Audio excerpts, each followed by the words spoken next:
In this ayah in particular, Allah describes a phenomenon that He's talked about in a few places in His book. He says when a human being is hit with harm, when a tough situation falls on a human being. Maybe it's a financial tough situation. Maybe it's a health tough situation. Maybe it's a family tough situation. Maybe it's a spiritual crisis. It could be any sort of tough situation that falls upon a human being. What does he do? دَعَانَا لِجَنْبِهِ أَوْ قَاعِدًا أَوْ قَائِمًا. Then he starts praying to us, calling on Allah. Ya Allah, get me out of this situation. You're the one who can get me out. I've tried every other avenue. There's nobody who can help except you. And whether this person's standing or lying on their side or sitting down, they're constantly calling on Allah. Ya Allah, fix this problem for me. Help this problem. Help me with this problem. Help me with this problem. Help me with this problem. There's a desperation to turn to Allah on behalf of this person. فَلَمَّا كَشَفْنَا عَنْهُ ضُرَّهُ. And when we alleviate that difficulty from him, مَرَّ كَأَن لَّمْ يَدْعُنَا. Then he walks around like he never called us. إِلَى ضُرٍّ مَسَّهُ. He walks around as if he never called our attention to the harm that was messing him up, that was hurting him. So you first, when you are in a trouble situation, then you're desperately calling on Allah.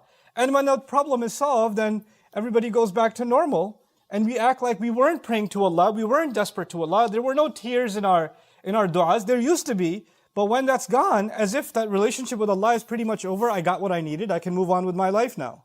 But what does this have to do with israf? Interestingly, it doesn't seem like it has anything to do with israf, but the way Allah ends this ayah is very particular.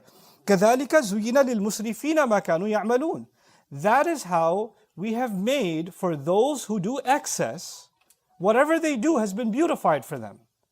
Allah says that is how Allah has beautified their behavior of people who do excessive things. The ayah is unlocking a very profound secret about our lives. When you live a life of excess, whether it's money excess, spending money where you shouldn't be spending, entertainment excess, social excess, which means you're always hanging out with somebody, you're always out, you're always with friends, you're always talking to people, you never have any time to worship or any time to do one thing. Whatever you do into excess. When you live a life like that, then you will fall into trouble. Then there is going to be hard times falling on you. I'll give you examples of men. It's an easy example to take because I can relate to it.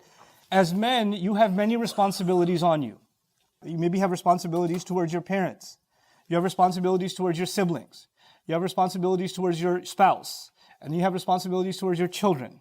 Then you have religious responsibilities. You have work responsibilities, financial responsibilities. You have friends that you need to stay in touch with. You have physical health that you need to stay in touch with. There's lots of things pulling at you. Lots and lots of things pulling at you. But if somebody decides that they're going to take care of their health, forget everything else. Now they're tilting the balance in one side. They might end up actually becoming really healthy, but everything else falling apart is going to bring them a lot of problems. Or somebody says, I'm going to take care of my children, I'm going to forget about my parents. Forget about them. Then there are going to be lots of problems coming their way. So when we take one thing and we go in excess at the expense of other things, there's always something else that needed your attention, that needed to be balanced out. So every time we do excess, we're actually depriving something else, denying something else's rights. That's actually what's going on. And as a result, there are going to be troubles coming our way. And then we turn to Allah begging for our problems to be alleviated. So actually, one of the ways we can contemplate when we fall into trouble, when we fall into distressful times, is where was my excess? Where did I go overboard? What did I neglect? And what did I go too far in? Did I go too far into something? And that's why I'm in the situation that I'm in?